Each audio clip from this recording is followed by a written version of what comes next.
കുടിയേറ്റ നിയന്ത്രണ നിയമങ്ങൾ കൂടുതൽ ശക്തമായ രീതിയിൽ തന്നെ നടപ്പിലാക്കാനുള്ള തീരുമാനവുമായി കാനഡ സർക്കാർ മുന്നോട്ടു പോവുകയാണ്. കുടിയേറ്റ നയങ്ങളിൽ കാനഡ ഭരണകൂടം നടപ്പാക്കിയ മാറ്റം ഇന്ത്യക്കാർ അടക്കമുള്ള നിരവധി വിദ്യാർത്ഥികളുടെ ഭാവിയാണ് ആശങ്കയിലാക്കിയിരിക്കുന്നത്.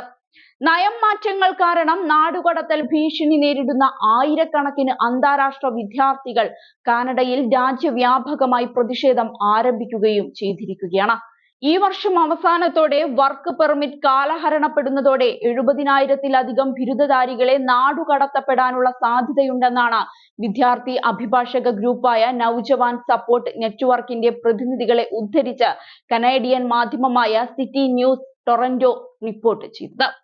ഇന്ത്യക്കാരടക്കമുള്ള 10,000-കണക്കിന് വിദേശ തൊഴിലാളികളെയും വിദ്യാർത്ഥികളെയും ബാധിക്കുന്ന താൽക്കാലിക വിദേശ തൊഴിലാളികളുടെ എണ്ണം വെട്ടിക്കുറക്കുന്ന നയം സെപ്റ്റംബർ 26 മുതലാണ് നടപ്പിലാക്കുക.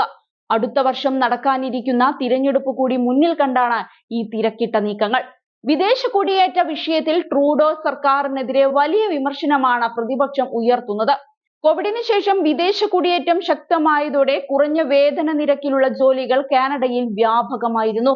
കടുത്ത തൊഴിൽ ക്ഷാമം നേരിടുന്ന ബിസിനസ് ഉടമകളെ സഹായിക്കുന്നതിന് ഇത്തരം നടപടികൾ ആവശ്യമാണെന്ന വ്യവസായ മേഖലയുടെ ആവശ്യം സർക്കാർ പരിഗണിക്കുകയായിരുന്നു. എന്നാൽ ഈ നയം വലിയ തൊഴിൽ ചൂഷണത്തിന് ഇടയാകുന്നുവെന്ന വിമർശനം ഉയർന്നു വന്നു. അതോടൊപ്പം തന്നെയാണ് കുറഞ്ഞ വേതനത്തിൽ വിദേശ തൊഴിലാളികളെ ലഭിക്കുന്നത് കൊണ്ട് തന്നെ പല ജോലികളിലും കനേഡിയൻ തൊഴിലാളികളെ നിയമിക്കുന്നതിന് മുതലാളികൾ മടിച്ചു തുടങ്ങിയതും. ഇതേ തുടർന്ന് വിദഗ്ധരായ പല കാനഡക്കാർക്കും രാജ്യത്ത് തൊഴിൽ ലഭിക്കുന്നില്ല എന്നാണ് എംപ്ലോയ്മെന്റ് ആൻഡ് സോഷ്യൽ ഡെവലപ്മെന്റ് മന്ത്രാലയം വ്യക്തമാക്കിയിരിക്കുന്നത്. ഈ പഠനങ്ങളുടെയെല്ലാം അടിസ്ഥാനത്തിലാണ് സർക്കാർ പുതിയ തീരുമാനം സ്വീകരിച്ചത്. കനേഡിയൻ സർക്കാർ സ്റ്റഡി പെർമിറ്റ് പരിമിതപ്പെടുത്തിയതും സ്ഥിര താമസത്തിനുള്ള അനുമതി വെട്ടിക്കുറച്ചതും ഇന്ത്യക്കാർക്കടക്കം തിരിച്ചടിയായി മാറിയിരിക്കുകയാണ്. പുതിയ പ്രവിശ്യാ നയങ്ങളിലൂടെ സ്ഥിരതാമസ അപേക്ഷകളിൽ 25% സർക്കാർ കുറവ് വരുത്തിയത്.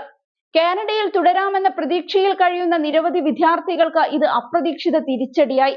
കാനഡയിലെ വിദ്യാർത്ഥികളിൽ 37% വിദേശ വിദ്യാർത്ഥികളാണെന്ന് 2023 പുറത്തുവന്ന ഒരു റിപ്പോർട്ടിൽ പറയുന്നുണ്ട്. വർദ്ധിച്ചുവരുന്ന വിദേശ കുടിയേറ്റം രാജ്യത്ത് പാർപ്പിടം, ആരോഗ്യ സംരക്ഷണം, തൊഴിൽ, മറ്റു സേവനങ്ങൾ എന്നിവയിൽ വലിയ സമ്മർദ്ദമാണ് ഉണ്ടാക്കുന്നതെന്നും കനേഡിയൻ സർക്കാർ അവകാശപ്പെടുന്നു.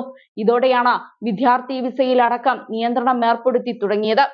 പരിധികളോടെ 2024 ഏകദേശം 3,60,000 അംഗീകൃത സ്റ്റഡി പെർമിറ്റുകൾ നൽകാനാണ് സർക്കാർ ഉദ്ദേശിക്കുന്നത്.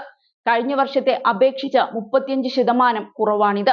കാനഡയിൽ താൽക്കാലികമായി താമസിക്കുന്നവർ രാജ്യത്തിന് പുറത്തുപോയി വീണ്ടും പഠനത്തിനും ജോലിക്കും അപേക്ഷിക്കുന്ന നീക്കം മുന്നിൽ കണ്ടുകൊണ്ട് തന്നെ ഇത് തടയാനുള്ള പദ്ധതികളും സർക്കാർ ആവിഷ്കരിക്കുന്നുണ്ട്. 2022 കാനഡയിലെത്തിയ 5.51 ലക്ഷം അന്താരാഷ്ട്ര വിദ്യാർത്ഥികളിൽ 2.26 ലക്ഷം പേരും ഇന്ത്യക്കാരായിരുന്നു. ഇന്ത്യ കഴിഞ്ഞാൽ ചൈന, ഫിലിപ്പീൻസ്, ഫ്രാൻസ്, നൈജീരിയ എന്നീ രാജ്യങ്ങളിൽ നിന്നാണ് കൂടുതൽ വിദ്യാർത്ഥികൾ എത്തുന്നത്. കഴിഞ്ഞ 5 വർഷത്തിനിടെ മാത്രം 10 ലക്ഷത്തോളം ഇന്ത്യക്കാർ കാനഡയിലെത്തി. കോവിഡിന് ശേഷമാണ് കുടിയേറ്റത്തിൽ വൻ കുതിച്ചുചാട്ടമുണ്ടായത്.